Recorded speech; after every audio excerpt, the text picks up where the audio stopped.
আসসালামু আলাইকুম, back to my channel Rupsina কিচেনে আপনাদের সবাইকে স্বাগতম। আমার আজকের রেসিপি হচ্ছে ছোটো নিমকি।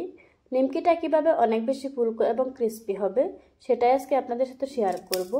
চলুন তাহলে রেসিপিটা দেখে নেওয়া যাক। নিমকি বানানোর জন্য প্রথমে নিয়ে নিচ্ছি 1 কাপ ময়দা, দিয়ে দিচ্ছি 1.5 টেবিল চামচ পরিমাণে সাদা তেল, দিয়ে দিচ্ছি 1/2 চা চামচ চিনি, তারপর দিয়ে দিচ্ছি 1/2 চা চামচ কালো জিরা আর দিয়ে দিচ্ছি পরিমাণ মতো লবণ। এবার আমি সবগুলি উপকরণ খুব ভালোভাবে মিশিয়ে নেব। এই কাজটা একটু সময় নিয়ে ধৈর্য ধরে করতে হবে, এতে করে নিমকিগুলি খাস্তা হবে। হাত দিয়ে ঘষে ঘষে ময়দার সাথে তেলটাকে খুব ভালোভাবে মিশিয়ে নিতে হবে। কিছুক্ষণ মাখানোর পর এভাবে হাত দিয়ে মুঠ করলে যদি দলা পেকে যায় তাহলে বুঝতে হবে আপনার মাখানোটা হয়ে গিয়েছে। এবার অল্প অল্প পানি দিয়ে একটা ডো তৈরি করে নেব। পানিটা অবশ্যই হালকা কুসুম গরম পানি নিতে হবে। এই ডোটা এত বেশি নরম করে মাখা যাবে না, একটু শক্ত করে মাখতে হবে। আমি এরকম শক্ত করে একটা ডো মাখিয়ে নিয়েছি। আমার ডোটা তৈরি করা হয়ে গিয়েছে। এবার আমি ডোটাকে 20 মিনিটের জন্য রেস্টে রেখে দেব। ফিরে এলাম 20 মিনিট পর। আমি ডোটাকে আবারও 1-1.5 মিনিট খুব ভালোভাবে মুদে নেব। মুদে নেওয়া হয়ে গিয়েছে।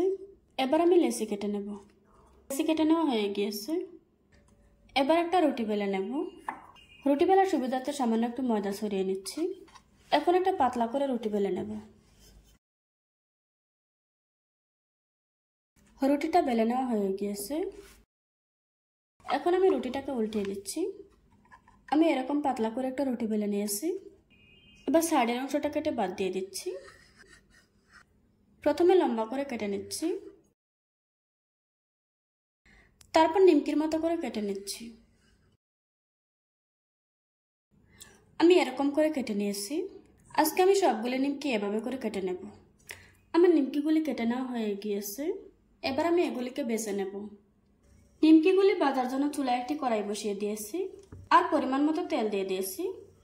এখন তেলটাকে খুব ভালোভাবে গরম করে নেব। তেলটাকে আমি খুব ভালোভাবে গরম করে নিয়েছি। এখন গরম তেলের উপর নিমকিগুলি দিয়ে দিচ্ছি।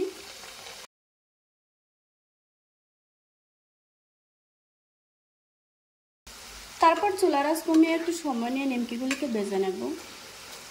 চুলার আঁচ যদি বেশি থাকে তাহলে উপর থেকে পুড়ে যাবে আর ভিতরে কাঁচা থাকবে, বেশি দিন সংরক্ষণ করতে পারবেন না। আর যদি চুলার আঁচ একদম কম থাকে সেই ক্ষেত্রে ফুলকো হবে না। সেটাই খেয়াল রেখে চুলার আঁচ মিডিয়াম টু লোতে রেখে ভেজে নিতে হবে। কিছুক্ষণ ভেজে নেওয়ার পর এখন খুব সুন্দর একটা কালার চলে এসেছে। এবার আমি নিমকিগুলিকে তেল ঝরিয়ে নামিয়ে নেব। আমার নিমকিগুলি ভেজে নেওয়া হয়ে গিয়েছে। দেখুন বন্ধুরা, আমার নিমকিগুলি বানানো হয়ে গিয়েছে। একটা ভেঙে আপনাদের সাথে শেয়ার করছি। দেখতেই পাচ্ছেন আমার নিমকিগুলি কি সুন্দর হয়েছে। আশা করছি আজকের এই সহজ রেসিপিটা আপনাদের কাছে ভালো লাগবে। ভালো লাগলে আমার চ্যানেলটা সাবস্ক্রাইব করে পাশে থাকা বেল বাটনটি অন করে রাখবেন। আবারও কথা হচ্ছে নতুন কোনো ভিডিওতে। ততক্ষণ সুস্থ থাকবেন, ভালো থাকবেন। আল্লাহ হাফেজ।